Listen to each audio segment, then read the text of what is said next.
నమస్తే. Welcome to Andhra Prabha. నేను ప్రశాంత్. ప్రస్తుతం మనతో పాటు బిజినెస్ అనలిస్ట్ ప్రశాంత్ గారు మనతో పాటు ఉన్నారు. నమస్తే అండి. నమస్కారం ప్రశాంత్. సార్, ఇక ఒక్కసారి పెట్రోల్ డీజిల్ గురించి మాట్లాడుకుంటే గనక ఎందుకు అలా చెప్పడం జరిగింది పీఎం గారు? వీలైనంత వరకు వర్క్ ఫ్రమ్ హోమే తీసుకోండి, వర్క్ ఫ్రమ్ మీటింగ్సే తీసుకోండి. ఈవెన్ ఇప్పుడు మనం కూడా జూమ్ కాలే తీసుకునే పరిస్థితి వచ్చింది. సో ఏంటి సార్, ఎందుకని అలా చెప్పడం జరిగింది? దీనివల్ల ఇంకా ఏమైనా మార్పులు చేర్పులు జరగబోతున్నాయా? జరిగే అవకాశాలు ఏమైనా ఉన్నాయంటారా? ఇది నేను ఒక పొలిటికల్ అనాలిసిస్ చెప్తానండి. ఒక చిన్నదండి, అంటే ఈ క్రైసిస్ ఇప్పుడు పుట్టుకొచ్చింది కాదు. ఏదో కొంచెం ఎన్నికల టైమింగ్ కాబట్టి ఎన్నికలు అయిపోయిన తర్వాత చెప్తున్నారు కానీ 2 నెలల నుంచే ఈ సంకేతాలు ఉన్నాయి. ఈ ఎనర్జీ క్రైసిస్ అనేది స్ట్రైట్ ఆఫ్ హార్మూజ్ ఎప్పుడైతే లాజిస్టిక్ లో సప్లై చైన్ లో డిఫరెన్స్ వచ్చిందండి. ఈ పెట్రోల్ తీయడంలో, క్రూడ్ ఆయిల్ లో ఏమాత్రం తేడా లేదు. అన్ని దేశాల్లో ప్రొడక్షన్ అనేది నడుస్తుంది. ఎక్కడ కూడా ఏమి చిన్న ఇబ్బందులు కాలేదు. మిడిల్ ఈస్ట్ లో కూడా ఎక్కడ ఆగిపోలేదు. కాకపోతే అది ట్రాన్స్పోర్ట్ కావట్లేదు. ఈ ఎక్కడెక్కడ ఆగిపోయింది. సో ఆ సప్లై చైన్ బ్రేక్ కావడంతో ఒక్కసారిగా దాని మీద డిమాండ్ పెరిగిపోయి అంతర్జాతీయంగా పెట్రోల్ ధరలు కూడా ఈ ఒపెక్ అనేసి ఆయిల్ నేషన్స్ అన్ని కలిసి ఒపెక్ గా ఫామ్ అయ్యి వాళ్ళు డిసైడ్ చేసిన బ్యారెల్ ధర దాదాపుగా ఈ ఫిబ్రవరి 28 కరెక్ట్ గా యుద్ధం మొదలైంది. ఫిబ్రవరి 28 రోజు $70 ఉండే ఒక బ్యారెల్. ఈ రోజు మనం మాట్లాడుతున్న టైంకి $110 పెరిగింది. సో ఈ పెరుగుతున్న దాంట్లో భారతదేశం దాన్ని భరిస్తూ వచ్చింది. అంటే ఇండియా అబ్జర్వ్ చేసుకుంది. ఫారిన్ ఎక్స్చేంజ్ లో నుంచి దాదాపు $30-40 బిలియన్ అదనంగా ఖర్చు చేసింది.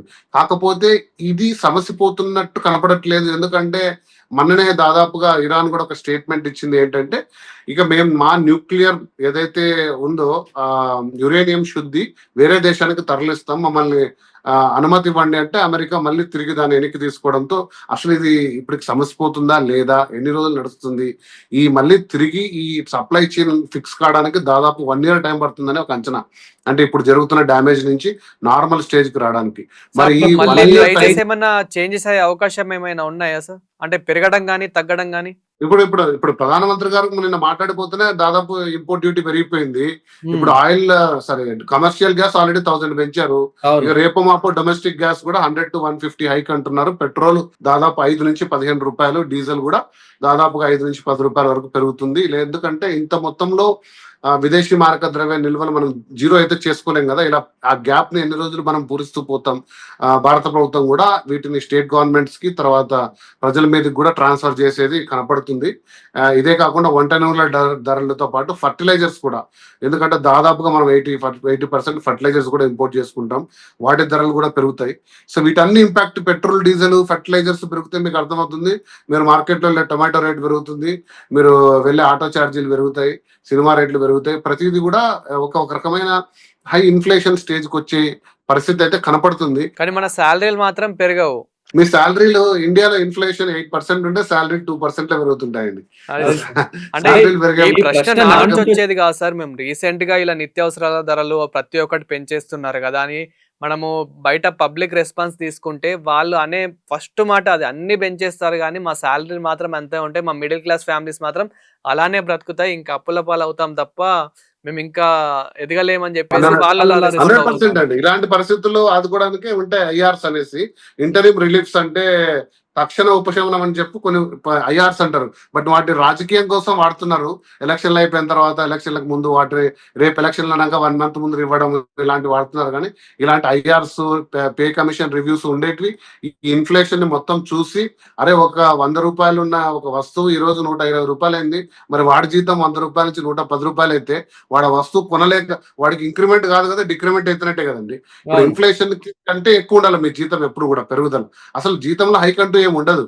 ఇన్ఫ్లేషన్ కి భారతదేశంలో 7%, 6% అంటే అంత మొత్తం నీకు ఇంక్రిమెంట్ ఇస్తేనే నువ్వు ఆ వస్తువు మళ్ళీ కొనగలవు, అంతే కదా. సో ఆ ఇన్ఫ్లేషన్ కి తగ్గట్టు హైక్స్ లేకుండా పోతే చాలా ఇబ్బంది అవుతుంది దేశంలో. ఇంకోటి ఏంటంటే ఈ ఇన్వెస్ట్మెంట్ కూడా, అంటే రూపాయి కూడా బయటికి తీయరు. ఆర్థికంగా కూడా ఎకానమీ దెబ్బతింటుంది. అంటే రూపాయి ఉంటేనే రూపాయి దాచుకుంటా, మరి రేపేమవుతుందో తెలియదు.